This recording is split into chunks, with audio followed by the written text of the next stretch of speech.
seguiremos con nuestro compromiso permanente en la búsqueda de la excelencia académica para así prestar un servicio memorable a los pacientes y sus familias.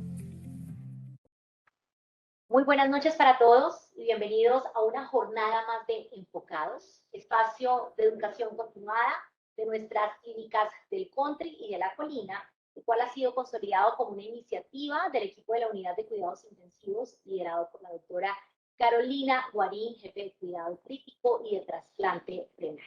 Como lo he contado en otras instancias, desde el mes de agosto del año 2021 venimos desarrollando este ejercicio que tiene como finalidad actualizar, discutir, resolver dudas y homogenizar la información académica acerca de las patologías más frecuentes y complejos casos clínicos. A través de estos espacios académicos se busca llegar a diversas conclusiones en relación con el tratamiento, alinear especialidades y subespecialidades de cuidado crítico, reafirmar la importancia del manejo integral del paciente, logrando claridad y articulación en el trabajo asistencial. Adicional, es un espacio de visibilidad y reconocimiento de la UCI como líder en el tratamiento de pacientes críticos, mostrando el trabajo en equipo de nuestras dos clínicas y asimismo dar a conocer la importancia de nuestros especialistas. Me complace saludarlos. Mi nombre es Laura García, su gerente de marketing y comunicaciones de la Clínica del Country y de la Clínica de la Colina. Hoy en un espacio más de Enfocados. Hemos realizado alrededor de 19 transmisiones con un alcance que nos da ya casi más de 3.000 participantes, 3.000 médicos especialistas y subespecialistas de todo el país y, por qué no, del mundo, que se han conectado con nosotros gracias a la facilidad que nos permite la virtualidad. Y de esta manera hemos actualizado a equipo médico y personal de salud de nuestra institución y, reitero, del país y del mundo. Hoy la invitación del miércoles 28 de junio es tromboembolismo pulmonar, un reto en el manejo, y nuestros ponentes de la noche de hoy son la doctora Ángela Marcela Sosa Báez. Ella es médico de la Escuela Latinoamericana de Medicina y especialista en medicina crítica de cuidado intensivo de la Fundación Universitaria de Ciencias de la Salud de la FUCS. Por otro lado, también van a estar con nosotros el doctor Pedro Alejandro Montenegro Ibarra, médico de la Universidad de Caldas, especialista en anestesiología y reanimación y subespecialista en medicina crítica y cuidado intensivo, también de la Fundación Universitaria de Ciencias de la Salud de la FUCS. Nuestros especialistas tienen como dinámica presentar los casos clínicos y que ustedes, sus colegas, puedan hablar y puedan compartir la información que se les va a presentar hoy, levantando la manito a través de la posibilidad que nos da adquirir esta herramienta virtual, el Webex, para que podamos abrirles micrófono y permitir que ustedes también compartan sus experiencias con nuestros ponentes. Sin más preámbulos, quiero dar un cordial saludo a Santiago López, nuestro gerente general de nuestras clínicas, para que sea quien dé apertura oficial de este Enfocados de la noche de hoy. Buenas noches a todos. ¿Me oyen bien? Perfecto, claro, doctor López. Bueno. Gracias a todos por la asistencia a esta nueva invitación académica. La noche de hoy, pues creo que van a hablar de un tema que tristemente no pierde vigencia ninguna, sobre todo en medicina crítica, en donde el abordaje diagnóstico y terapéutico del tromboembolismo pulmonar siempre será parte fundamental del trabajo que se hace en el día a día en las unidades de cuidado intensivo, aún en pacientes que recibiendo profilaxis para dicha patología tienen eventos muchas veces silentes y algunos inexplicables. De manera que yo estoy seguro que van a hacer una excelente revisión. Recuerdo uno siempre los especímenes de patología cuando está uno en el pregrado y encontraba uno las evidencias de dicha patología, los cortes de pulmón en pacientes en donde, como insisto, seguramente se hacía la profilaxis o se nos olvidaba. De manera que en clínicas como las nuestras siempre tendremos los ojos muy abiertos en ello. Por otro lado, pues contarles que seguimos adelante en nuestro trabajo continuo desde la gerencia general para ambas clínicas. Hemos seguido con ocupaciones importantes, altas en ambas clínicas, alguna disminución en las urgencias pediátricas seguramente por vacaciones, en donde el volumen de pacientes ha bajado, pero la severidad de los mismos en esta área de pediatría sigue siendo importante. Y las urgencias de adultos, pues con el mismo volumen usual. Asimismo, el trabajo en cirugía y el trabajo en las áreas específicas en los pisos y en todas las otras áreas, pues sigue siendo bastante arduo e importante. Trabajando en las iniciativas estratégicas, en el impulso de nuestras unidades en donde venimos ejerciendo un trabajo importante para el crecimiento, sobre todo en trasplante renal, trasplante de médula ósea, en medicina cardiovascular, neurociencia, en todas las otras iniciativas estratégicas que nos exige seguir, digamos, desarrollando un trabajo no solamente desde lo académico, sino desde lo comercial y desde el liderazgo en la gerencia general que nos permita seguir posicionándonos y por ende generando el volumen de pacientes que queremos tener en dichas condiciones.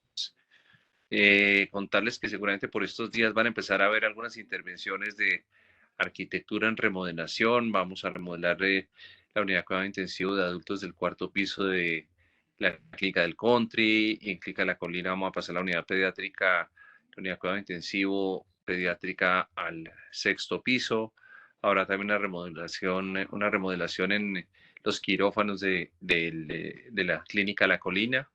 De manera que vamos a estar haciendo algunas intervenciones de infraestructura donde les pedimos la mayor colaboración, sobre todo para que nuestros pacientes tengan mínimo impacto o cero impacto.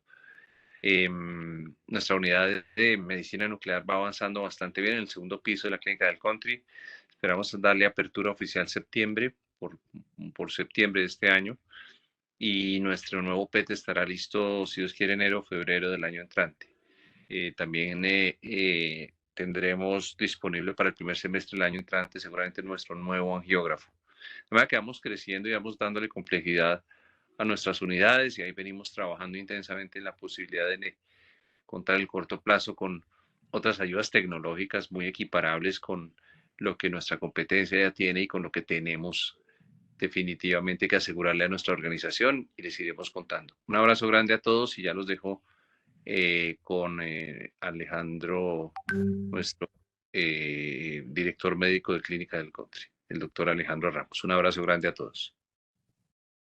Así es, doctor López, muchísimas gracias a usted siempre por acompañarnos en estos espacios y sobre todo por promover todos estos temas asociados al conocimiento, a la academia, a procesos de capacitación, a fortalecer los conocimientos que como especialistas es fundamental que se tengan en el día a día. Y así es, vamos a dar paso ahora al doctor Alejandro Ramos, nuestro director médico. Doctor Ramos, como siempre, un placer vernos en este espacio. Buenas noches para usted. Bueno, buenas noches para ti, Laura, y buenas noches para toda la audiencia. Y saludar de una manera muy, con mucha gratitud a la doctora Ángela Marcela Sosa, al doctor Pedro Alejandro Montenegro por su generosidad, por permitirnos estar con nosotros, por darnos esa oportunidad de estar actualizados en este conocimiento, porque, como decía el doctor López, para nosotros la academia, la investigación, el hecho de que nosotros seamos excelentes desde el punto de vista científico es una parte fundamental de cómo nosotros concebimos la Clínica del Country y la Clínica de la Colina.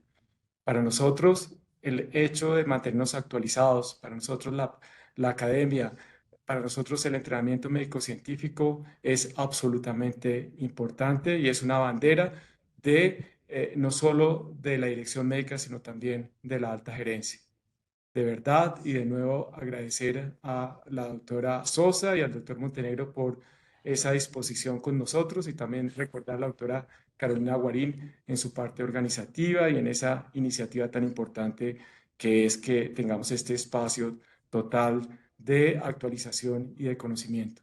De verdad, a todos los asistentes, muchas gracias, mil abrazos, y ahora, sin más preámbulos, vamos a disfrutar de este gran tema de absoluta vigencia y absoluta importancia. De verdad, disfrutemos esto. Muchas gracias, Laura. Muchas gracias, doctores, por esta oportunidad para saludarlos. Gracias, doctor Ramos. También usted siempre promoviendo el conocimiento científico al interior de nuestras clínicas. Qué mejor que darle paso ahora a la gestora de este espacio de Enfocados, la doctora Carolina Guarín, jefe de Medicina Crítica y Trasplante Renal, quien por supuesto lidera este espacio académico y quien va a moderar la sesión de preguntas y respuestas. Doctora Guarín, buenas noches para usted. Gracias, Laurita, y muy buenas noches a todos. Otra vez nos vemos en este espacio que creo que ha tomado un posicionamiento especial en todas las unidades de cuidado intensivo de Colombia. Quiero resaltar mucho el trabajo de todos los intensivistas de la Clínica del Country y Clínica de la Colina. Quiero también mostrarles que este no es un espacio único para la academia, sino que seguramente vamos a romper barreras y barreras grandes, porque vienen buenos cambios, vienen cosas muy interesantes para las unidades, alta complejidad, viene trabajos conjuntos con Banmédica y con United, y que estamos aquí listos para poder hacer transferencia de conocimiento, transferencia de personas, lo cual significa que vamos a abrir mucho más nuestros espacios académicos y profesionales. Así que pues al doctor Pedro y a la doctora Ángela, que saben que los quiero muchísimo también, pues les agradecemos. Sin más preámbulos, comencemos a hablar de TEP, que es algo muy importante, algo muy frecuente en las unidades y que además es un reto el manejo para nuestros pacientes. Así que bienvenidos, que disfruten, y de verdad que gracias por el apoyo, gracias por todo esto que viene, gracias por creer y gracias por estar acá. Un abrazo a todos. Gracias, doctora Guarín. Así que adelante, dándoles nuevamente la bienvenida a más de las 30 personas que ya tenemos conectadas en este momento, y el número sigue subiendo, el número de médicos y especialistas que están enfocados. Así es, que ya saben que en estos espacios consiguen información de gran valor para sus profesiones. Entonces, doctora Ángela Marcela Sosa Báez y el doctor Pedro Alejandro Montenegro Ibarra, nuevamente la más cordial bienvenida con la temática tromboembolismo pulmonar, un reto en el manejo. Bienvenidos.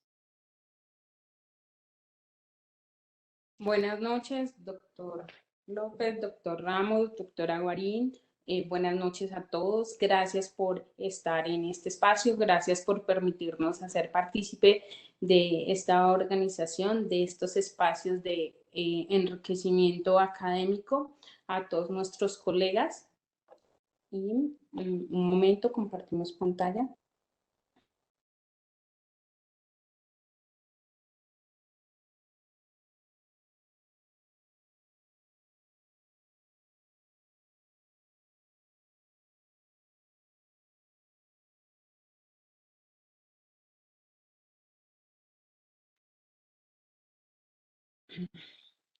Entonces, pues ya entrando en tema, nuestro tema es tromboembolismo pulmonar, un reto en el manejo, y esperamos pues de ser de gran aporte para el manejo en nuestras unidades, en nuestras clínicas. Siguiendo así, pues la epidemiología. Entonces,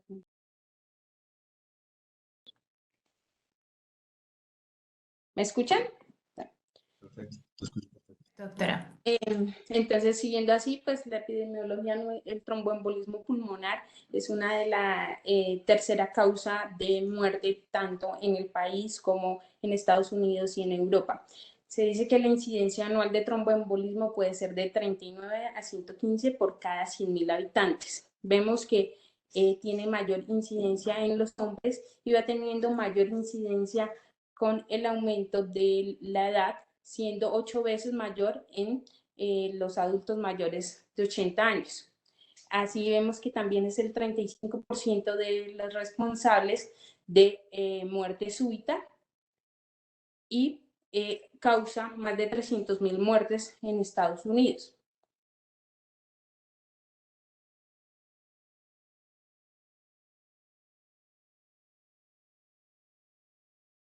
Así, entrando ya en materia, para forma de recorder rápidamente, desde la fisiopatología vemos que pues esta enfermedad la vamos a ver por la triada de Virchow, vamos a tener la lesión endotelial, la hipercoagulabilidad y la estesis sanguínea. Dentro de eso, veíamos que las últimas guías publicadas por las sociedades, tenemos la guía publicada por la Sociedad Europea de Cardiología en el 2019 y la Sociedad Americana. De aquí sacamos realmente los factores predisponentes de tromboembolismo pulmonar y los asociamos un poco a esa fisiopatología, siendo factores fuertes, fracturas de extremidades inferiores, trauma, y que se van en relación con la lesión endotelial, así como la hospitalización por falla cardíaca o fibrilación auricular en los últimos 3 meses, el infarto agudo en los últimos 3 meses y eventos embólicos previos.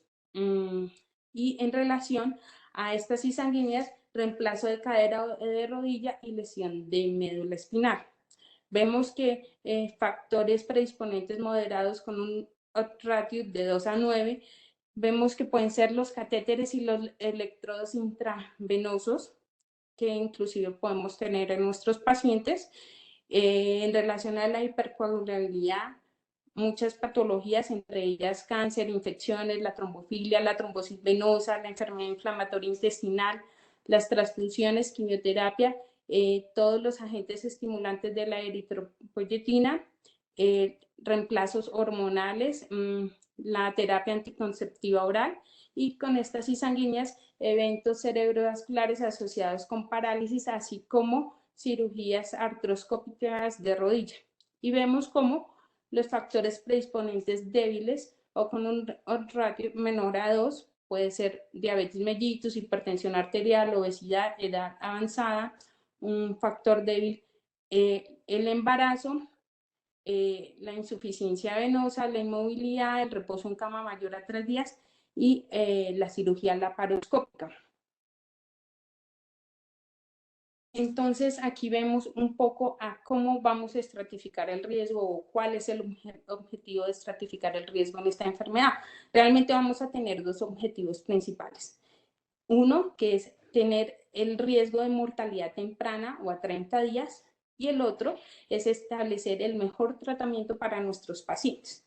Entonces, como en todo, realmente cuando establecemos en la estratificación del riesgo, los extremos son fáciles, el que es de alto riesgo o el que es de bajo riesgo es fácil. Sin embargo, los casos difíciles son esos que quedan ahí en esa zona intermedia, por eso decimos que lo difícil está en el medio.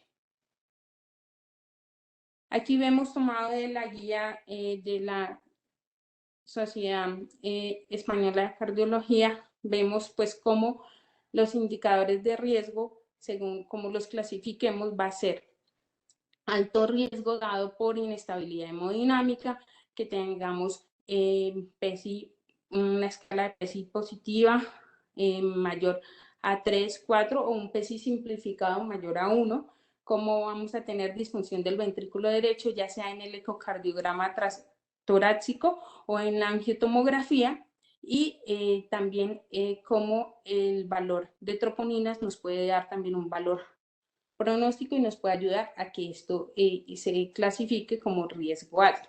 Riesgo intermedio lo vamos a dividir en 2 grandes grupos, el riesgo intermedio alto y el riesgo intermedio bajo. En esto ya la inestabilidad hemodinámica no va a estar presente, sin embargo vamos a tener que tenemos unas escalas de PESI positiva o que tenemos parámetros clínicos graves y que puede o no puede existir disfunción del ventrículo derecho, ya sea por angiotomografía o por ecocardiografía. Las troponinas pueden estar positivas. Y en el de riesgo bajo, vemos cómo ya realmente aquí lo único que vamos a tener positivo puede ser las troponinas cardíacas que pueden ser positivas, pero que en muchas ocasiones se encuentran negativas. Esto nos predice el riesgo de mortalidad. Entonces, los pacientes con un riesgo alto pueden tener una mortalidad del 15 al 45%, un riesgo intermedio alto hasta el 25% a 30 días y de intermedio bajo de 3 a 15% a 30 días. El bajo va a ser menor al 3%. Esto es muy importante porque cuando clasificamos el riesgo para qué lo hacemos y vamos a guiarnos en el manejo médico o en el manejo que queremos en nuestro paciente porque queremos impactar en esta mortalidad. ¿Qué se define como inestabilidad hemodinámica? Pues nada, un paciente que haya tenido una parada cardíaca, un paciente que tenga una presión arterial sistólica menor a 90 milímetros de mercurio, que requiera vasoactivo, un paciente que pese a la necesidad de soporte vasopresor, tenga tensiones arteriales bajas y una hipotensión persistente, presión arterial sistólica menor a 90, presión arterial diastólica o sistólica menor a 40 milímetros de mercurio durante 15 minutos y que esta no esté causada por una nueva arritmia o por hipovolemia o por sepsis. Entonces aquí vemos cómo la repercusión desde el punto de vista fisiopatológico de la embolia pulmonar va siendo el ventrículo derecho. Sabemos que el ventrículo derecho es un ventrículo que no está acostumbrado a trabajar a altas presiones. Cuando hay un fenómeno de embolia, cambian las presiones en la circulación pulmonar y esto hace que ahora tenga sobreañadido altas presiones. Vemos cómo empieza a haber una dilatación del ventrículo derecho y que esto ocurre sobre todo en los pacientes clasificados de riesgo bajo. Sin embargo, cuando ya va aumentando demasiado la tensión de la pared del ventrículo derecho y esto va activando toda la cadena neurohormonal, esto ya va en el paciente de riesgo intermedio bajo y como cuando ya hay un cortocircuito aumentado, un chorro intrapulmonar aumentado, vamos al riesgo intermedio alto, la contractibilidad del ventrículo derecho está disminuida y como llegamos a los pacientes de riesgo alto o que están inestables hemodinámicamente, que van a todo la disminución del gasto cardíaco y por último ese shock obstructivo que nos puede llevar a la muerte. Esos parámetros clínicos de PESI que hablábamos, entonces, ¿cómo están clasificados? Pues la escala PESI pues fue una escala realmente desarrollada en el 2005. Inicialmente eran 11 variables que podían predecir mortalidad a 30 días. Luego en el 2010 se hizo una versión simplificada que toma solo 6 variables y que también pues, nos sirve para clasificar o para poder evaluar el riesgo de mortalidad a 30 días de nuestro paciente. ¿Qué vemos aquí cuando asociamos la guía de AHA y la guía de la Sociedad de Cardiología? Vemos que vamos a tener un paciente en que tenemos una evaluación clínica donde vamos a tener marcadores que vamos a seguir clínicamente como la presión arterial, el síncope o esos pacientes que llegan en paro. ¿Cómo guiarnos y no esperar hasta allá, hasta que pasen estos eventos? Pues nada, con la presión arterial diastólica, la presión arterial media, la frecuencia cardíaca, por ejemplo, un paciente taquicárdico que persista taquicárdico, ¿cómo nos puede afectar? Esto lo vamos a desarrollar a través de la charla. Las saturaciones de oxígeno, la capacidad funcional y el distrés respiratorio.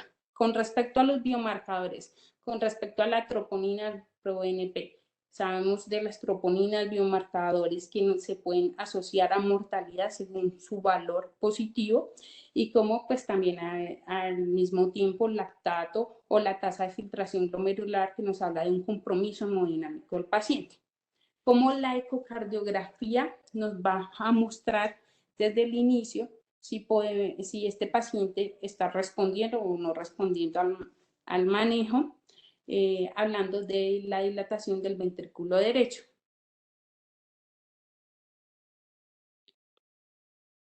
Hablamos de los biomarcadores de la predicción de la mortalidad. La troponina nos habla pues, de la injuria miocárdica, el ProBNP de la disfunción del ventrículo derecho. Cuando están elevados son asociados a mal pronóstico en el tromboembolismo pulmonar agudo. Si bien tienen una baja especificidad y el valor predictivo positivo en el TEP submasivo para predecir mortalidad precoz, interpretarse en combinación con imágenes nos puede ayudar a definir la terapia y sobre todo en esos pacientes que hablamos de riesgo intermedio bajo o riesgo intermedio alto. Con respecto a la ecocardiografía, hablábamos de la disfunción del ventrículo derecho y cómo pues realmente vamos a tener todas las alteraciones, tanto de la onda S y demás, nos va a poder permitir seguir el paciente desde el punto de vista clínico con esa ayuda a pie de cama que es la ecocardiografía. Vemos cómo esto está representado así también en la guía, que es una recomendación, se debe considerar la evaluación del ventrículo derecho como medidas de imagen y se deben asociar a otros biomarcadores cuando inclusive sea un paciente con bajo riesgo, pero tenga una probabilidad alta.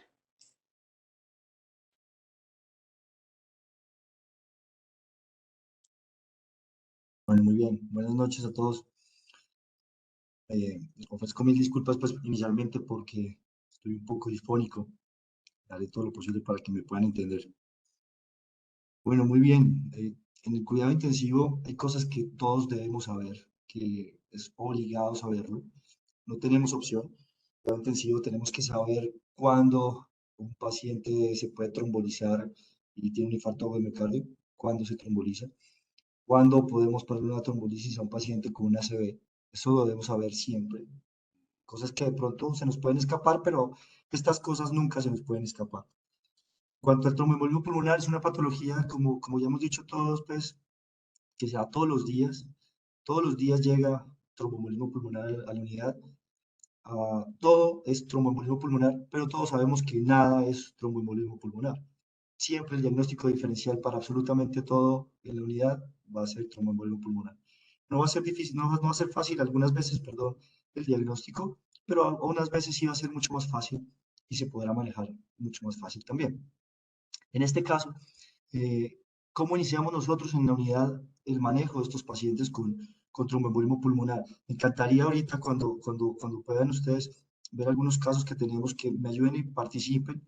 Nadie tiene la razón en esto, nadie, ni siquiera la literatura todavía ha sido concluyente, no nos da razón de qué hacer con estos pacientes, por eso es que es tan bueno que todo el mundo opine, todo el mundo pueda tener alguna opinión diferente acerca de qué hacer con los pacientes. De hecho, en la unidad en donde yo estoy en Colina, mi compañero es el doctor Escalante. Siempre que llega un paciente así, voy y le pregunto al doctor Escalante, ¿usted qué opina? Él me dice, sí, trombolícelo. Y yo le digo, no, no me parece por tal cosa. Entonces, en realidad, la literatura todavía no es concluyente. Y si ustedes piensan algo diferente, por favor, nos lo hacen saber durante la charla.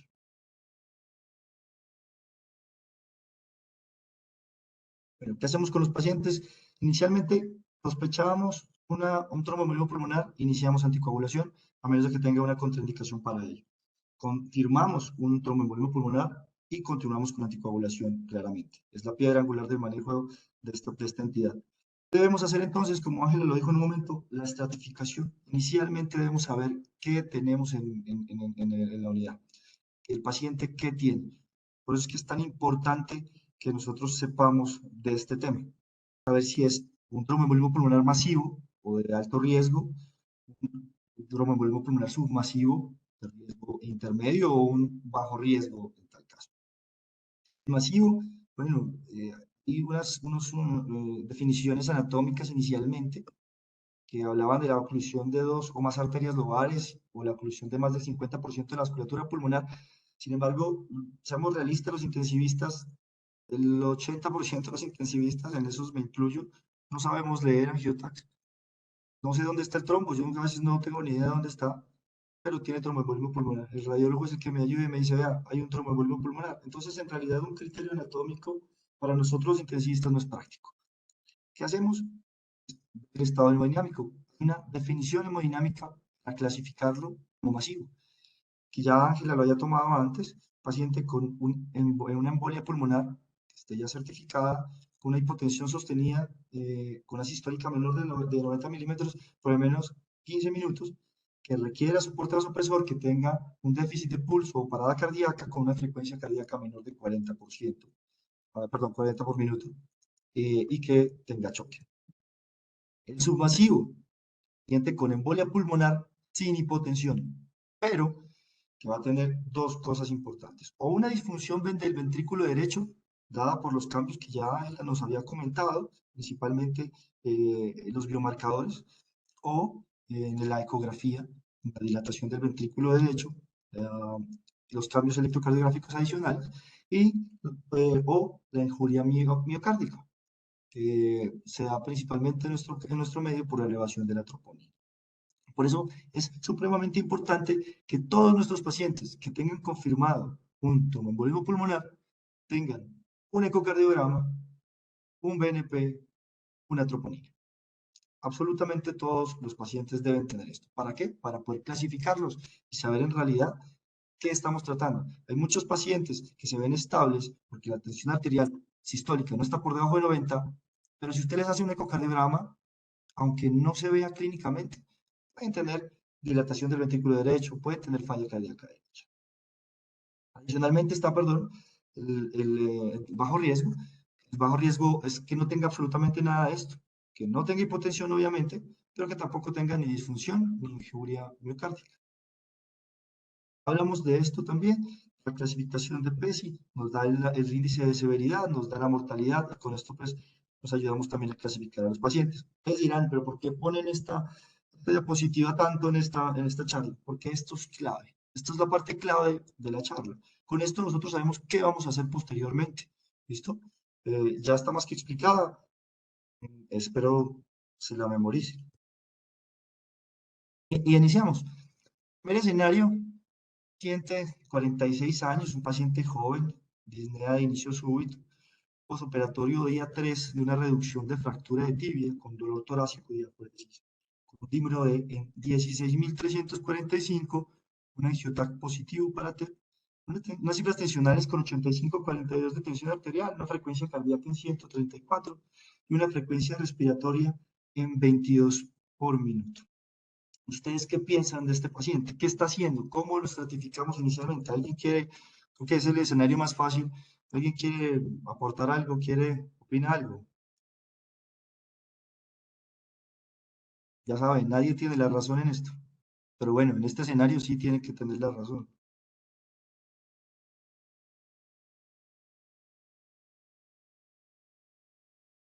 ¿Alguien está levantando la mano, creo? Sí, la doctora Adriana. Doctora, ya le doy Perfecto. permiso para que pueda, ya tiene el micrófono abierto. Algunas decisiones respecto, por ejemplo, a tomar un angiotac, pero a mí creo que me resulta todo un reto es si me llega el paciente, aunque está joven y bueno, tenemos el antecedente del POC de fractura de tibia y estamos en una charla de TEP, pero llega con dolor torácico y diaforesis y yo digo, ¿cómo sé si se está infartando o si no? ¿Y cuál es el primer paso antes de tomar un angiotac o qué me lleva a mí a tomar la decisión de hacer una cosa primero, otra cosa después? Siento que es como más el reto a partir de ahí, antes de tener ya como la respuesta. Ya le pedimos un angiotac y ese ya me dijeron que es un TEP. Creo que para el momento en el que tenga el resultado del angiotac ya han pasado como 6 horas y tuve que haber hecho algo antes, no sé. Totalmente de acuerdo, yo creo, y creo que me ha pasado 10.000 veces lo que usted está pensando en este momento. ¿Sí? He tenido la misma sensación, me ha llegado el mismo paciente, no sé qué tal el tipo, antes de que tuviera el angiotac positivo, se estuviera disecando, así se estuviera infartando también, yo lo trombolizo y se está disecando. ¿Sí? Es muy claro, eso nos pasa a todos, creo yo. Sin embargo, hay algo clínico, ¿cierto? Siempre nosotros tenemos un evento clínico previo, para eso está la anamnesis y todo esto. Si nosotros tenemos un paciente con un posoperatorio un día 3 de una reducción de fractura de tibia, hizo un dolor torácico y hace diaforesis, le tomamos el dímero de que posiblemente pueda salir rápido y salga tan alto. Paciente de 46 años que de pronto no tiene ningún factor de riesgo, entonces yo creería que podríamos pensar en el tromboembolismo pulmonar. Si nosotros ya tenemos entonces un angiotac positivo, sabemos que tiene un tromboembolismo pulmonar. Sabemos que el paciente tiene una hipotensión. ¿Qué dicen las guías? Las guías dicen trombolisis, ¿cierto? Es un tromboembolismo pulmonar masivo por definición y trombolisis. Por lo general lo que hacemos es trombolizar. ¿Listo? Muy bien. Encontramos un tromboembolismo pulmonar masivo, el paciente está muy inestable o no. La mayoría de los pacientes que vienen con cifras tensionales por debajo de 90 se van a poner inestables, taquicárdicos, falla cardíaca derecha. Posiblemente van a requerir un soporte. Tenemos que encontrar una unidad de cuidado intensivo en ese momento de inmediato, si no es que ya está ahí. Y lo que evaluamos es la contraindicación para la trombolisis. ¿Tenemos contraindicación o no tenemos contraindicación? Si no tenemos contraindicación, iniciamos trombolisis y continuamos después una infusión de heparina no fraccionada, es lo que dicen las guías, para anticoagulación. Muchas veces nosotros no lo hacemos y preferimos la heparina de bajo peso molecular. Pero tiene sus razones de por qué usar heparina no fraccionada, que después miraremos. Si tiene contraindicación para la trombolisis, entonces tendremos que buscar otras opciones, ¿sí? Que veremos más adelante también. Escenario 2, una mujer de 28 años, usuaria de anticonceptivos orales, edema unilateral de miembro inferior derecho, le hacen un Doppler y encuentran una TDP proximal. La paciente se queja de que ha venido en los últimos días con disminución leve de la clase funcional y tiene unos signos vitales totalmente normales. Le hacemos un ecocardiograma. El ecocardiograma está totalmente dentro de la normalidad. Le hacen los marcadores cardíacos y también están normales. ¿Tiene un tromboembolismo pulmonar? Muy seguramente puede tener un tromboembolismo pulmonar, un TEP de bajo riesgo. ¿Y qué hacemos? Iniciamos anticoagulación, ¿cierto? Esos son muchos de los casos que nos llevan a la unidad de cuidado intensivo, le hacemos el angiotag, nos da espera, el paciente está estable, no tenemos ningún problema. El angiotag dice que tiene un tromboembolismo, iniciamos anticoagulación, por lo general con heparina de bajo peso molecular inicialmente. Si vemos que en 1 o 2 días el paciente está bien, el paciente sale con anticoagulantes orales. No hay ningún problema. En el escenario 3 es la zona gris. Tenemos un paciente que llega hipotenso, tiene un tromboembolismo pulmonar masivo. Tenemos un paciente que está súper bien, perfecto, no tiene ninguna de las características que hablamos, tromboembolismo pulmonar, bajo riesgo. Pero llega un paciente de 55 años con antecedente de RAFI de tibia derecha hace 4 semanas, hace una lipotimia en casa sin testigos, consulta a urgencias por el malestar general, lo ven pálido, diaforético, tiene un leve disconfort torácico, tiene unas cifras tensionales normales, el paciente no tiene antecedentes de nada, tensión arterial media de 87, una frecuencia cardíaca taquicárdico leve, la frecuencia respiratoria normal, un dímero de mayor de 1000. En el antecedente se sospecha y se hace un angiotag para ver si hay un TEP y en efecto sale positivo. Se le inicia un protocolo, se hace un ecocardiograma y se ven signos de sobrecarga derecha con un TAPS de 15, bloqueo rama derecha desde GIS de nuevo, porque él tenía un electrocardiograma que llevó ese día de la cita preanestésica o del control preanestésico antes de la cirugía, que estaba totalmente normal. Le hacen un BNP que está en 75, ¿sí? Normal, y una troponina ahí que está normal. Se considera, ya sabemos que es un TEP, se considera un tromboembolismo pulmonar que es de riesgo intermedio, porque ya sabemos que tiene deterioro cardíaco, alteración en el ecocardiograma, aunque los biomarcadores son normales. TEP submasivo. Y volvemos a esto. Lo clasificamos como un paciente con un riesgo intermedio bajo, porque solo tiene disfunción del ventrículo derecho, no tiene troponina positiva, entonces hablaríamos que estamos hablando de que tenemos un paciente con un tromboembolismo pulmonar con riesgo intermedio bajo. ¿Qué hacemos? Ahora sí, ¿quién me dice? ¿Quién quiere opinar? ¿Lo trombolizamos? ¿Lo anticoagulamos? Ya tenemos el diagnóstico, por lo menos. Ya en este paciente no nos pasa lo que nos pasó como en el primero, que no sabíamos qué era. Este paciente ya lo tiene. Ahora, ¿qué hacemos? ¿Quién quiere hablar? Creo que alguien levantó la mano. Sí, el doctor Miguel ya tiene permiso para, pues tiene micrófono para poder prender, igual que la doctora Adriana. Muchas gracias. Creo que ese es el caso en el que, aunque sea de riesgo intermedio alto, es el caso de la trombolisis debido a 2 factores. El primero es que lo que nos muestran, aunque pues el TAPS es una valoración demasiado local, por decirlo así, o segmentaria al ventrículo derecho. En todo caso, pues lo que nos dicen ahí, no sé qué signo será, pero hay signos de sobrecarga ventricular derecha. Teniendo en cuenta que es joven y demás, la posibilidad de trombolisis antes que la anticoagulación le va a permitir recuperar rápido la función del ventrículo derecho, porque pues me imagino que ahorita nos contarán que pues el tratamiento es de 3 meses. Siendo así, pues en 3 meses no podemos esperar a que el proceso de maladaptación del ventrículo derecho continúe y eventualmente tendríamos que solventar esa situación prontamente antes de que haga el cambio crónico en 3 meses, cuando bajen las presiones y en ese caso pues ya se pueda quitar la anticoagulación. Entonces esos son los casos en los que cuando es un riesgo intermedio alto, llenando pues obviamente como todas las circunstancias de una trombolisis segura, pasar a trombolisis. Muchas gracias. Le cambio el escenario, doctor. De pronto, usted ve un paciente igual en las mismas condiciones, pero tiene 78 años. ¿Usted qué opina?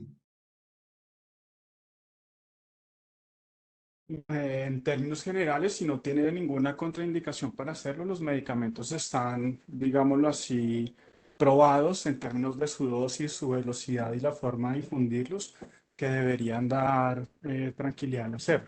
Por eso digo que tendríamos que ver la situación específica de las contraindicaciones o la administración segura del trombolítico. Perfecto, perfecto. ¿Alguien más tiene alguna otra opinión?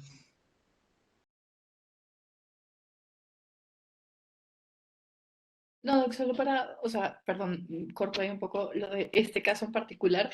De pronto para cuando tengo un espacio, la pregunta sería, ¿sigue siendo útil el uso de la escala de Wells, por ejemplo, para el caso de bajo riesgo? Es solo eso. Gracias. En efecto, sí, todavía se sigue utilizando. Las guías todavía lo mencionan y aconsejan utilizarlo inicialmente, ¿no? Es una ayuda adicional y se puede utilizar adicionalmente. ¿Sí?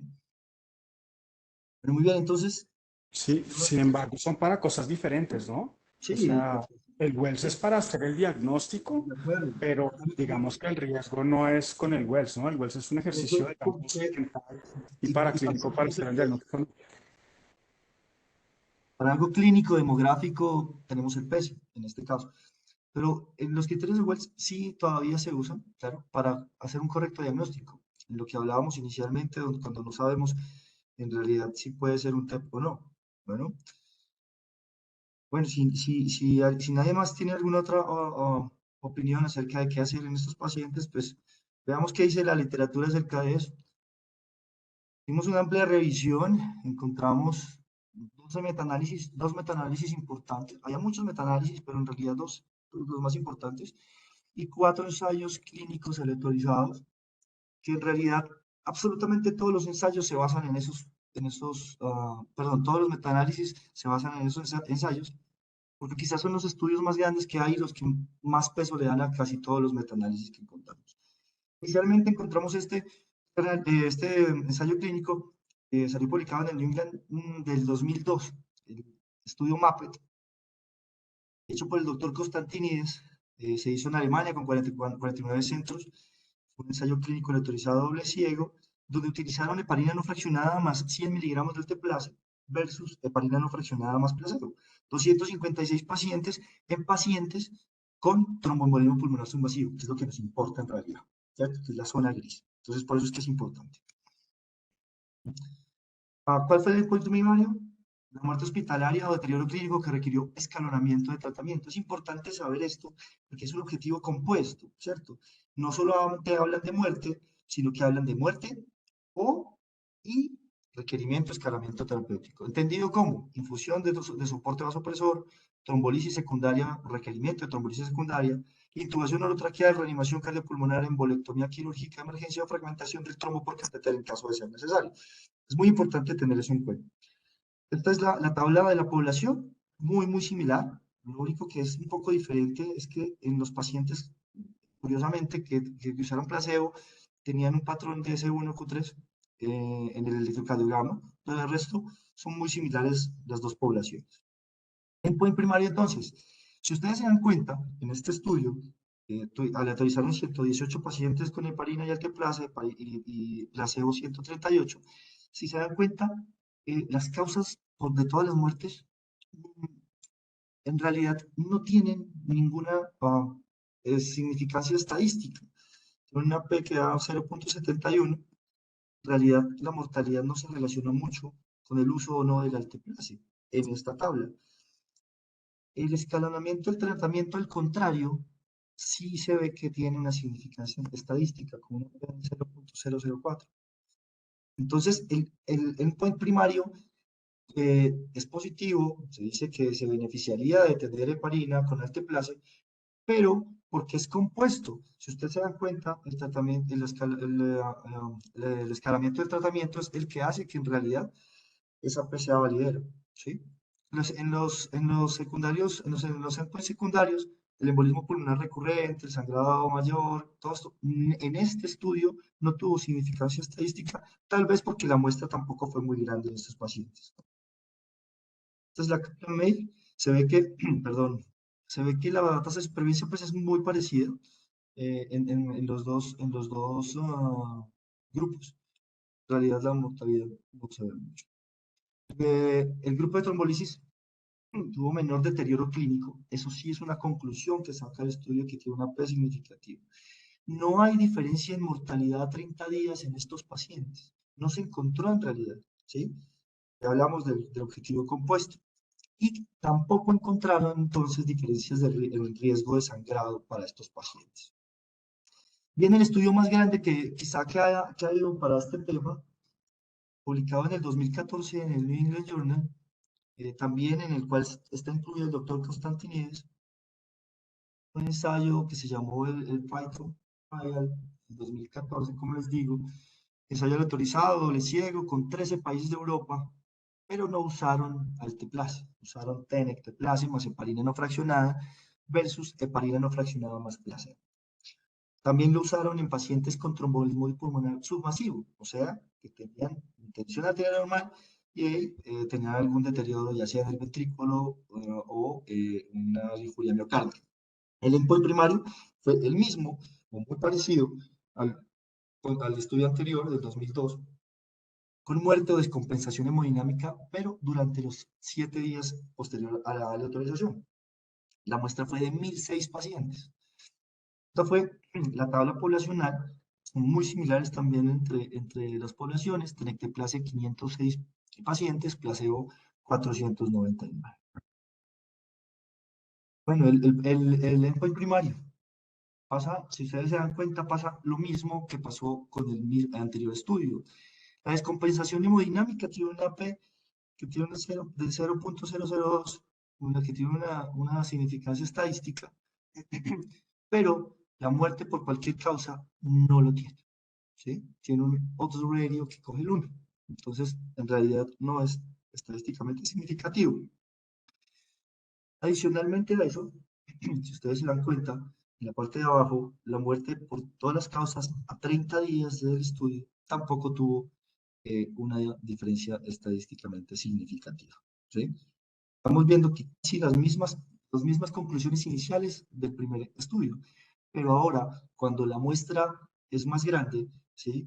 De 500 pacientes de un lado y 499 del otro, encontramos que hay una tasa de sangrado mucho más alta, ¿sí? Se ve que en los pacientes con tenecteplase, con una P significativa, sí hubo mayor sangrado, principalmente extracraneal, ¿sí? Y un sangrado mayor. Los pacientes, 506 pacientes con tenecteplase, 32 tuvieron un sangrado extracraneal mayor y solo 6 en el grupo placebo. ¿Sí? Adicionalmente, también el stroke, siendo isquémico hemorrágico, tuvo también una significancia estadística, o sea que estos pacientes claramente sí tienen más sangrados. Después, algo lógico. Aquí está el flash plot. Esto, la muerte o descompensación hemodinámica tiene una P significativa, pero recordemos que la muerte sola no, sino que la descompensación hemodinámica es la que lleva a una P real. Y el sangrado mayor, aquí en el first plot, pues también muestra lo mismo, pero si ustedes se dan cuenta, hay una diferencia entre los pacientes menores de 75 años y los pacientes mayores de 75 años. Pacientes mayores de 75 años tienen mucho más riesgo de sangrado. Los pacientes, las mujeres, además, también tienen mucho más alto riesgo de sangrado en este estudio que el resto de la población. La reducción de muerte temprana o descompensación hemodinámica con tenecteplasia. Entonces, los pacientes se descompensan menos si les ponen tenecteplasia. Pero queda la gran interrogante si la mortalidad cambia o no cambia. ¿Listo? Aumento del riesgo de sangrado a los 75 años, eso es claro. Bien. Entonces, miramos el primer metaanálisis de Chatterjee. Es un metaanálisis que es publicado en 2014 también en JAMA. Toman los ensayos clínicos aleatorizados y comparan trombolisis más anticoagulación versus anticoagulación sola. 16 ensayos clínicos, 2.115 pacientes. De esos 16 ensayos clínicos, 8 ensayos clínicos fueron en pacientes con tromboembolismo pulmonar submasivo, el resto no. El objetivo primario entró con todas las causas de muerte y sangrado mayor, el objetivo secundario, riesgo de embolismo recurrente y hemorragia intracraneal. Aquí vemos los 16 ensayos clínicos. Si ustedes se dan cuenta, aquí están los que más le dan peso a los estudios, el FIGHT del 2014 y está por acá Constantinides del 2002. ¿Sí?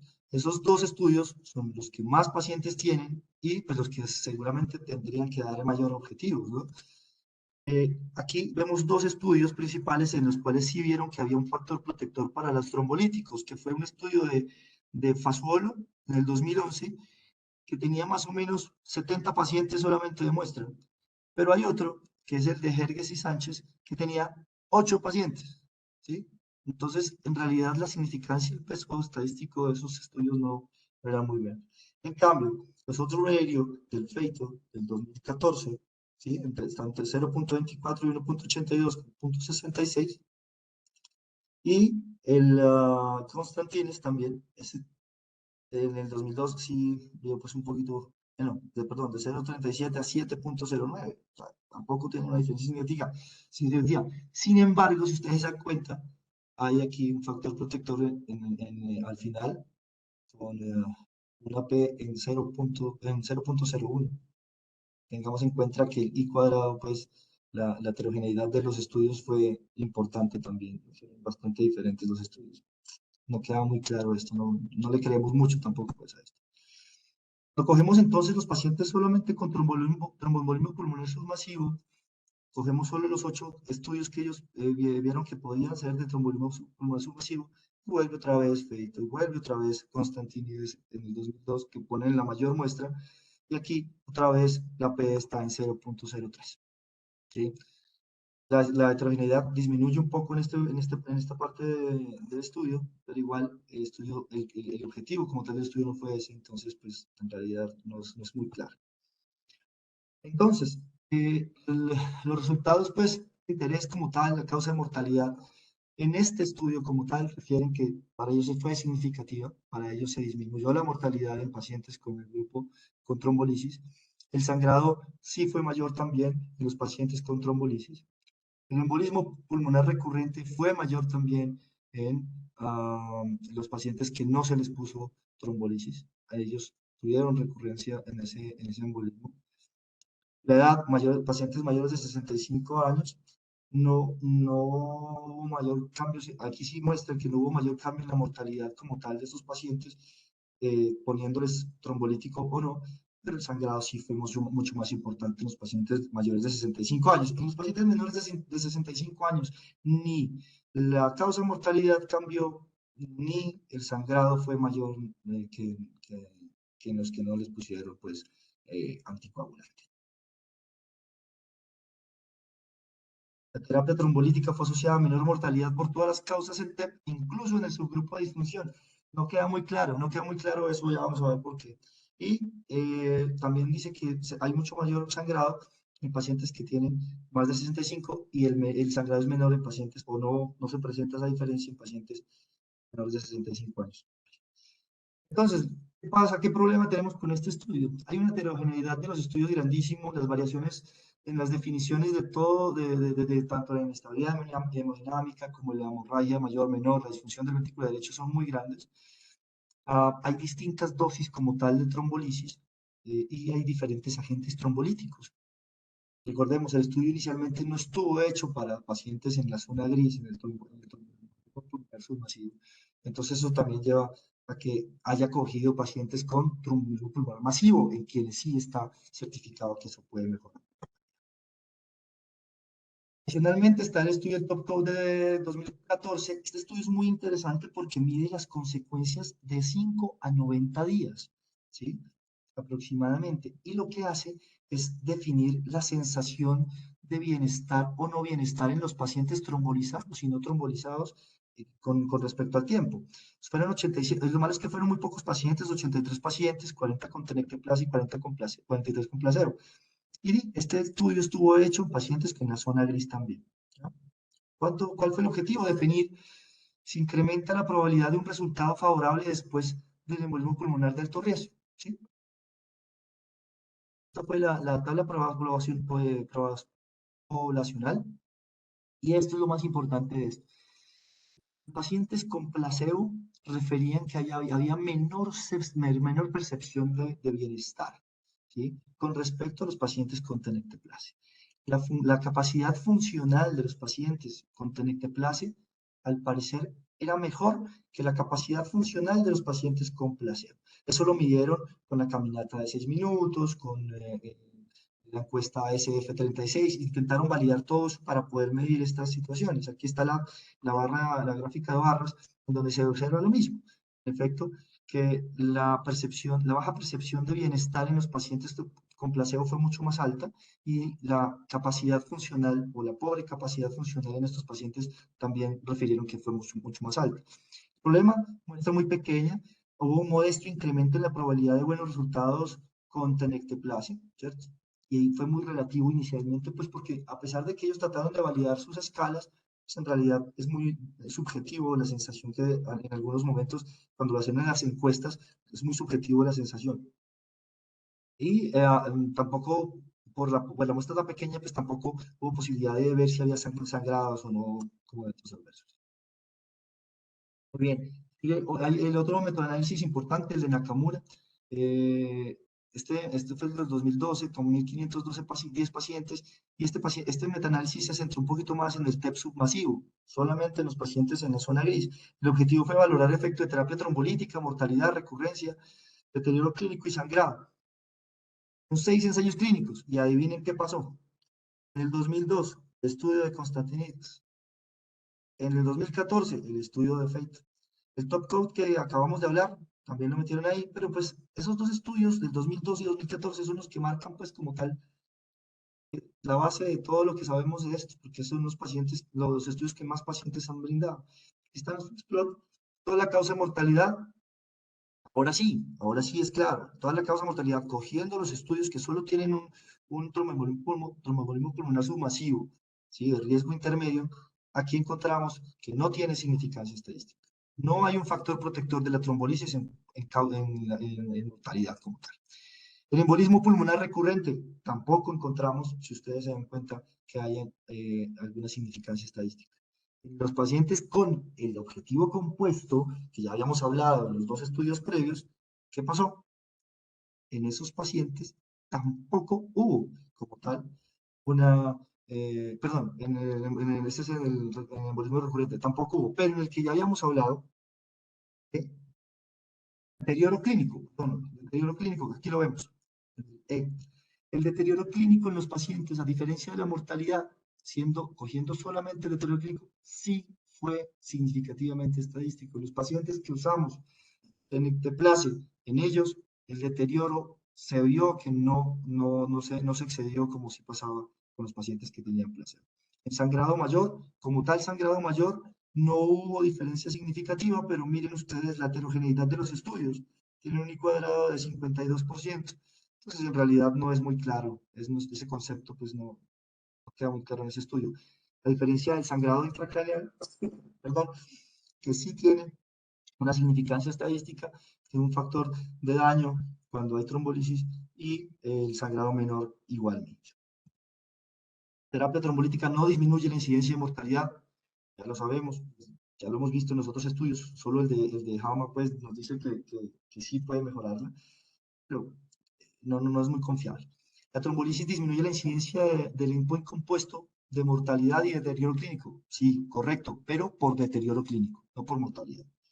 ¿No hay diferencia estadísticamente significativa en sangrado mayor con trombolisis? Los estudios fueron muy heterogéneos, no lo sabemos pues en realidad, pero la trombolisis sí se relaciona con mayor sangrado cerebral. Y por último, encontramos entonces otra vez al doctor Constantinides, que cogió el estudio de peitos del 2014 y lo siguió. Hizo un seguimiento aproximado, inicialmente de 24 meses, pero con un promedio de 37.8 meses. ¿Qué hizo él? Lo que quería mirar era el pronóstico a largo plazo de los pacientes de TED, riesgo intermedio y efecto de terapia trombolítica sobre síntomas y complicaciones. ¿Sí? Él lo llevó casi 90 días,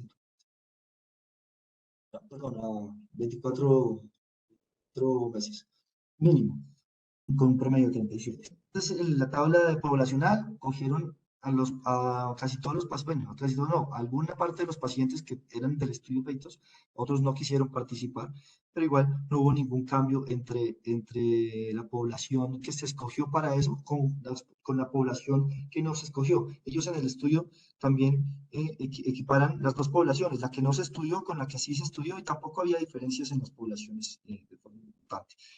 ¿Qué encontraron ellos a 30 días?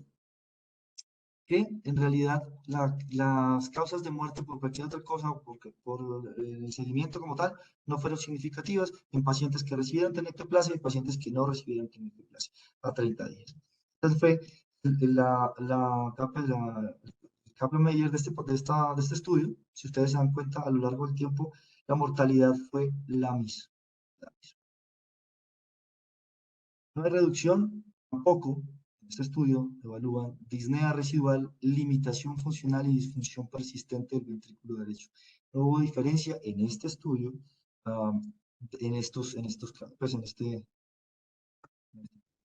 Ahora bien, entonces, ¿lo trombolizamos? ¿No lo trombolizamos? En mi concepto, yo creo que el paciente es joven, yo creo que el paciente sí se beneficia de trombolizarse. Este paciente considero que es un paciente que sí se puede trombolizar. ¿Qué debemos tener en cuenta entonces para eso? Como para que nos quede claro. ¿Qué trombolizamos? Hombre, paciente, como decía el doctor Miguel, paciente, hay que verlo individualmente, ver sus contraindicaciones, ver cómo está el ventrículo, ver si hay posibilidad de que se empeore. Entonces, paciente menor de 65 años, en realidad el sangrado en estos pacientes es muy bajo, la probabilidad de sangrado es muy baja, a menos de que tengan alguna condición de base, pero por lo general es muy baja. En esos pacientes es mucho más posible y más seguro trombolizar.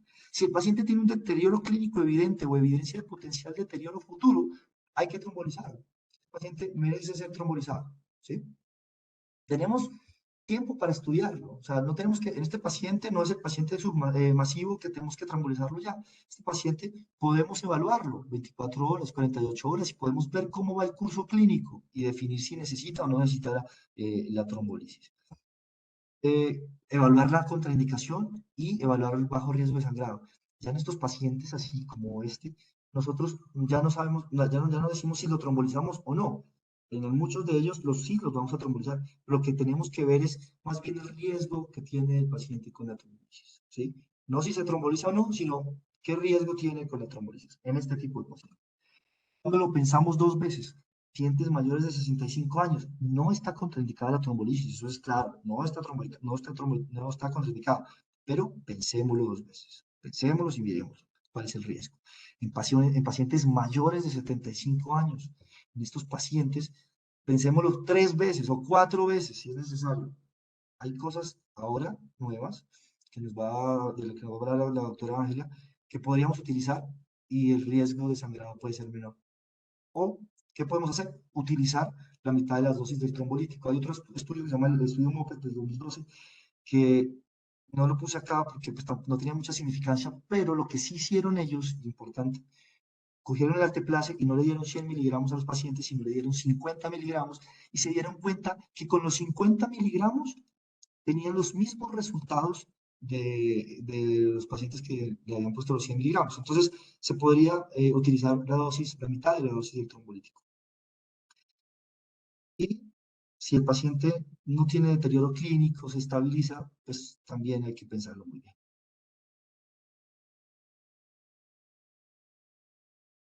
Continúa, Nelly.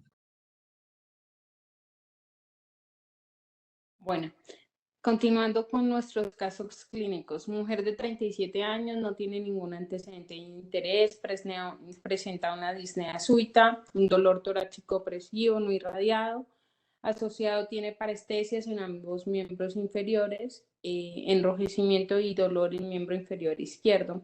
Llega a urgencias saturando 93%, sus variables hemodinámicas son estables. Sospechan una embolia pulmonar, realizan un angiotac que es positivo para TEP, el paciente ingresa a la unidad de cuidado intensivo, presenta inestabilidad, consideran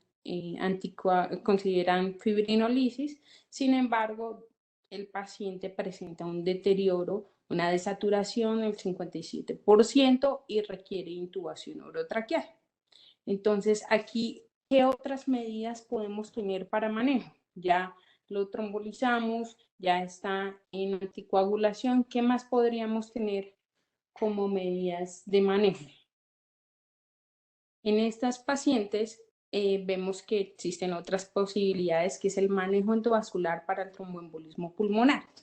Aquí vemos cómo tenemos casos, cómo tenemos este paciente. Esta es la tomografía de esta paciente, donde vemos el tromboembolismo pulmonar. No hay una gran disfunción del ventrículo derecho. Siguiente, por favor. Y cómo finalmente deciden, dado la inestabilidad dada por deterioro de su función ventilatoria y requerimientos de soporte vasoactivo, llevar a trombectomía. Entonces, vemos cómo esto es un angiotac posterior a la trombectomía, donde se ha recanalizado la mayor parte del trombo. Pero entonces, ¿qué pacientes podemos llevar a trombectomía y qué tipos de manejo endovascular conocemos? Primero, hay unas indicaciones absolutas, es aquel paciente con inestabilidad hemodinámica que tiene contraindicada la anticoagulación o la fibrinolisis. Un paciente que tiene una cirugía previa, tiene un riesgo elevado de sangrado, tiene pues alergia a los fibrinolíticos. Un paciente que haya tenido una falla en una fibrinolisis intravenosa y que persiste inestable hemodinámicamente, sobre todo esos pacientes que aún de que estén trombolizados tienen disfunción del ventrículo derecho, un TAP aumentado. Estos pacientes que quedan en ese riesgo intermedio que es alto o elevado y que pues evolucionan a presentar la inestabilidad hemodinámica o antes de presentar la inestabilidad hemodinámica que presentan ese deterioro progresivo clínico y ecocardiográfico, y los pacientes que tienen foramen oval permeable con manifestaciones clínicas en relación a un embolismo paroxístico. ¿Cuáles son las indicaciones entonces regulativas? Ese paciente de riesgo intermedio alto que no está inestable, pero con datos de disfunción del ventrículo derecho. Entonces, ¿qué hacemos en estos pacientes? Ya falló la terapia, entonces aquí dejamos como un pequeño abreboca que es el PER. ¿Qué tenemos de manejo endovascular? Tenemos la trombolisis guiada por catéter, que es en estos casos se utilizan diferentes catéteres como el Pigtail, un catéter de infusión o el de sistema EUCUS, que va a ser una fibrinolisis local con RTPA. Estos disminuyen la hemorragia, si bien su complicación principal es la hemorragia cerebral. Vamos a ver cómo en relación a ese paciente que estaba contraindicado la trombolisis es menor el riesgo de hemorragia. También tenemos de estos catéteres los asistidos por ultrasonido, que lo que va a ayudar el ultrasonido, dado que es de ondas altas de frecuencia y baja energía, ayudan a permitir el paso del catéter a través del trombo. En el otro lado tenemos la embolectomía o la trombectomía asistida por catéteres. Aquí tenemos diferentes catéteres como el AngioHead, el FlowTriever o el del sistema Indigo. En esto lo que se basa es en una maceración del trombo Hay una trombectomía reolítica, que es con solución salina, y la embolectomía con aspiración.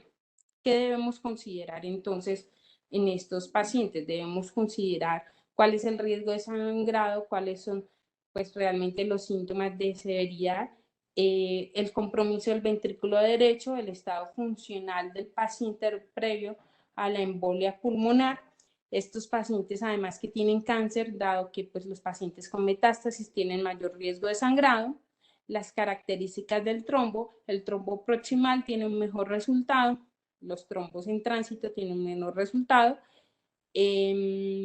Vemos que desde el 2019 en la guía de la Sociedad Europea de Cardiología y la guía americana, como dicen que pacientes sin inestabilidad hemodinámica se puede considerar el uso de las escalas validadas, y esto con fin de restablecer la estratificación del riesgo del paciente, haciendo más aquí uso a quizás la disfunción del ventrículo derecho, y cómo una alternativa al tratamiento trombolítico puede ser la embolectomía quirúrgica o el tratamiento percutáneo, que es una recomendación 2A con una evidencia C. Vemos cómo está recomendado pues para el paciente que falló la trombolisis o está contraindicada, con una recomendación 1 con una evidencia C, y que veíamos en estos pacientes de riesgo altos en que la trombolisis está contraindicada.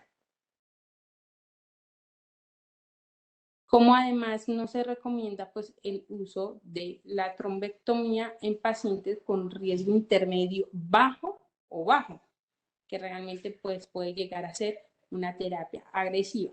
Realmente, ¿qué es lo que buscamos o qué buscaría usted haciendo un seguimiento en la terapia endovascular? 1, la carga trombótica, esperamos que disminuya, ya sea que utilicemos cualquiera de las dos técnicas, que la hipertensión pulmonar secundaria a la embolia pulmonar pues baje, que la función del ventrículo derecho pues se recupere, y que esto lo veamos también pues como ese signo ecocardiográfico en taxi, o pues la relación de la disminución de la dilatación del ventrículo derecho. Entonces, con respecto, por ejemplo, al sistema FlowTraver, que decíamos que es una trombectomía mecánica, hay un estudio multicéntrico. Este realmente se hizo prospectivo, se hizo a partir del 2014, porque realmente cuando usted hace revisión de la literatura, se viene hablando de trombectomía mecánica y trombolisis guiada por catéter hace algunos años. Fueron 1000 pacientes, 800 en Estados Unidos, 200 en Europa. El objetivo, ellos buscaban medir los eventos adversos mayores posterior a 48 horas de la trombectomía. La edad media fue de 61 años y pues el 54% fueron hombres. El 7.9% de sus pacientes fue un tromboembolismo masivo.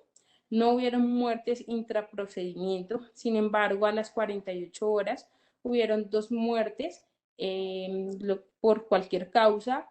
A los 30 días, 4 muertes adicionales, si vemos realmente la tasa de mortalidad de 0.8%, y hubieron 14 eventos mayores que equivalen al 1.8% a las 48 horas, dada por hemorragias.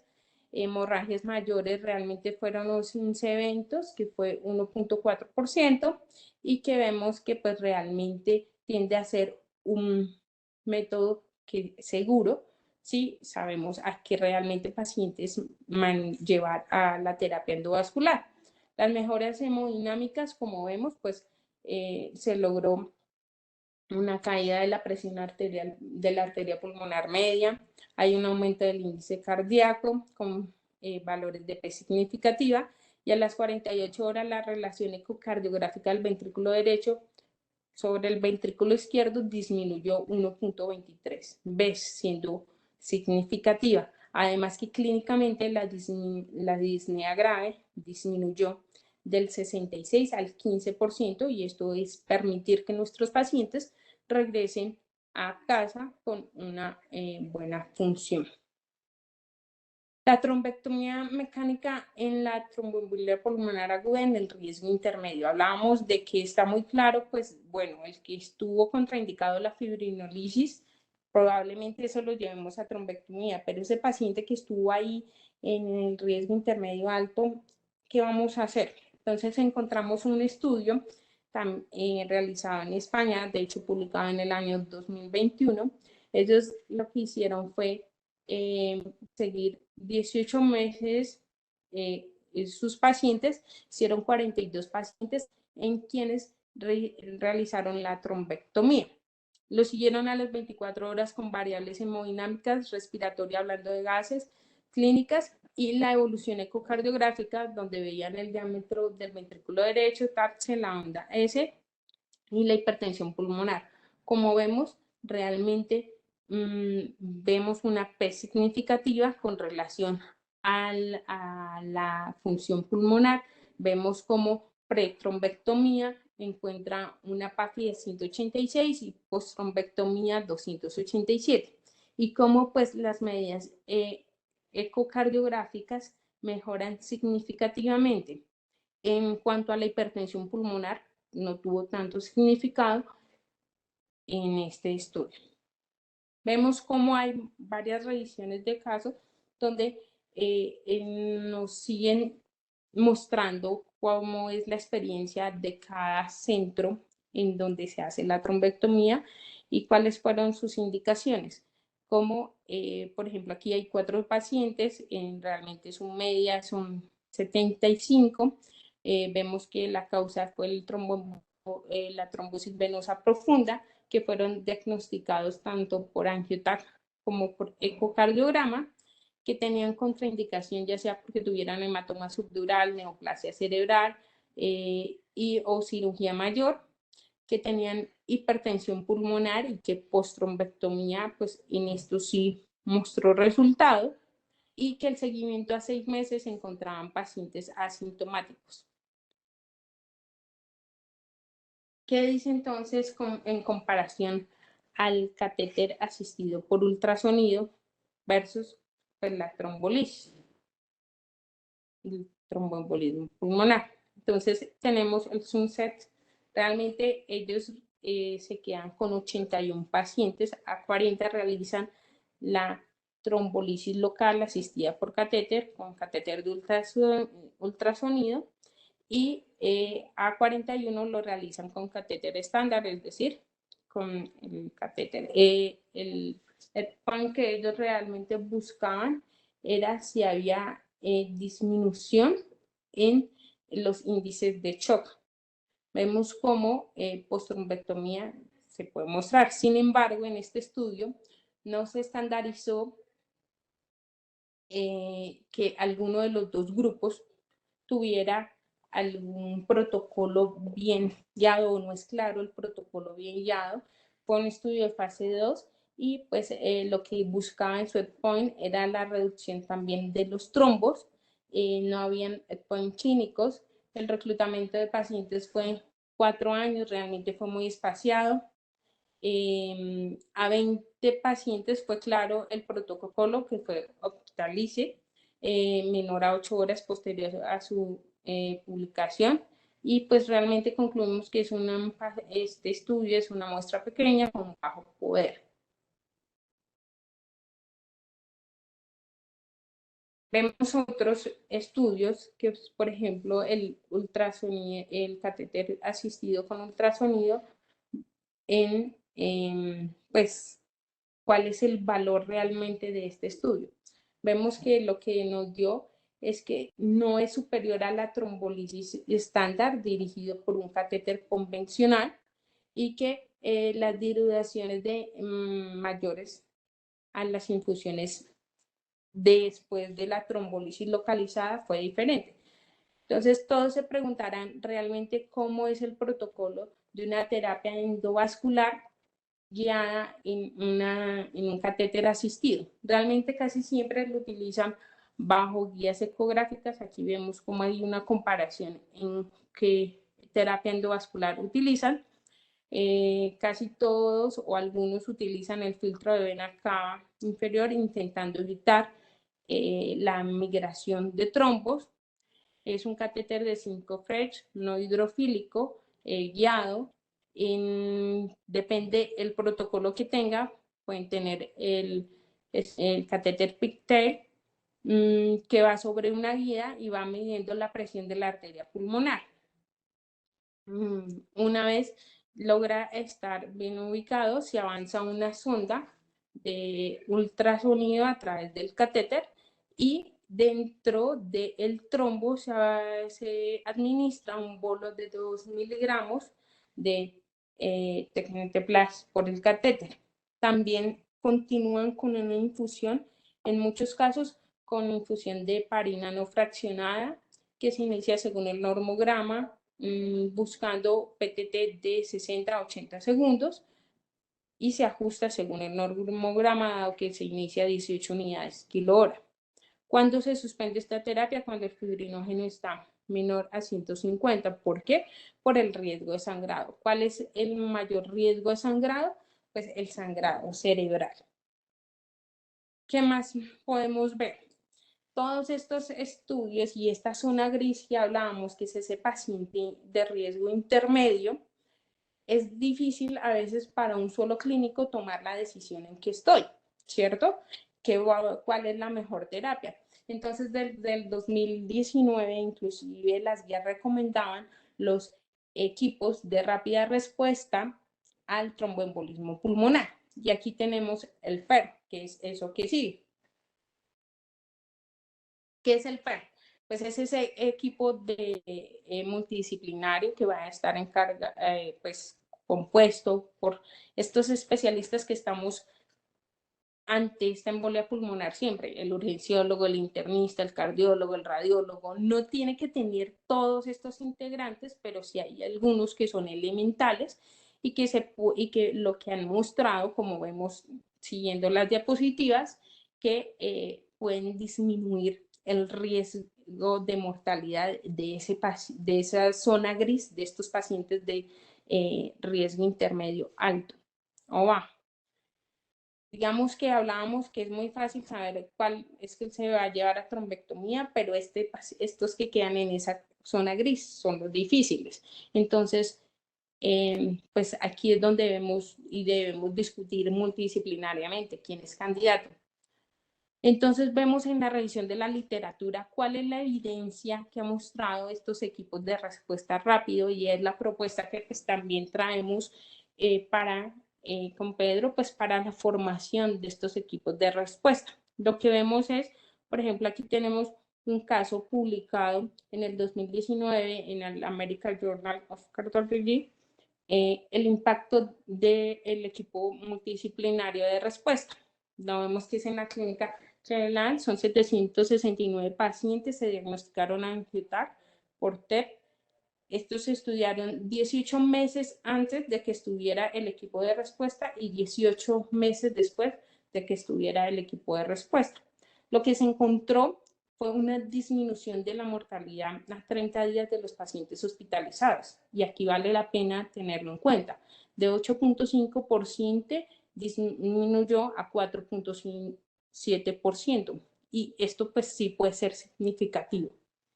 En los pacientes en esa zona de riesgo intermedio y alto, la mortalidad disminuyó del 10% al 5.3%. Tuvieron una menor tasa de hemorragia mayor y tuvieron pues menos tiempo de anticoagulación terapéutica. Así también tuvieron menos uso de filtro de vena cava inferior. Entonces ahora es la pregunta para todos. Es un momento emocionante para que creemos este equipo de respuesta al tromboembolismo pulmonar a nuestras clínicas y que le aportemos excelencia a nuestros pacientes teniendo una mejor respuesta. Y entonces, pero pues, ¿cómo podría ser? Bueno, aquí es toda la evidencia científica, como ya hablábamos, está desde el 2019, que decían el equipo PER.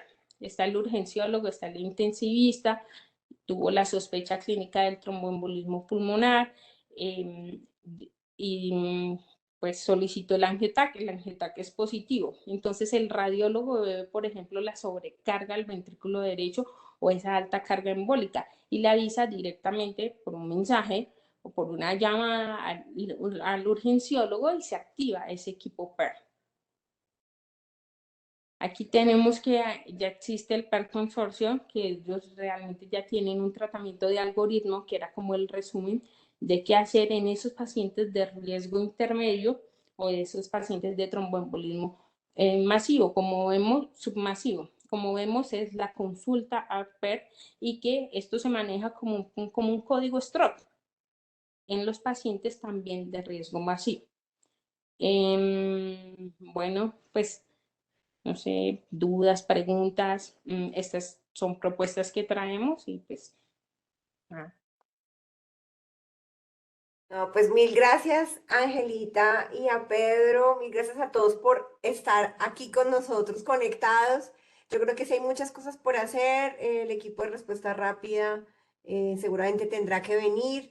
Mil gracias a todos por estar en esta sesión más de enfocados y bueno, nada, descansar. Yo creo que podemos después discutir un poco más acerca del grupo de respuesta rápida y como siempre, pues discutir esos casos difíciles que tenemos en las unidades. Mil gracias a todos, un abrazo, nos vemos pronto el próximo mes. Un abrazo.